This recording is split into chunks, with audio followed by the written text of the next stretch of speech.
mahilig kasi tayo magpremyo sa tamad? Bakit yung tamad laging sinusuportahan?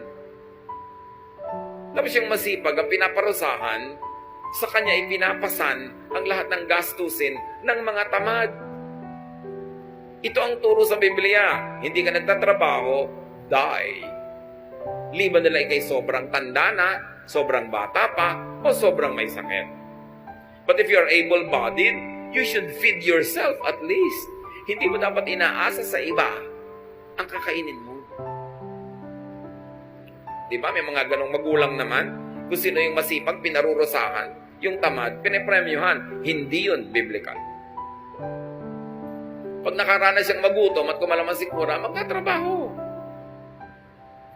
50 years old na, humihingi pa ng pang-load. Abay, huwag kang mag-cellphone kung wala kang pang-load. Diba? Huwag kang magsaya kung ang boring.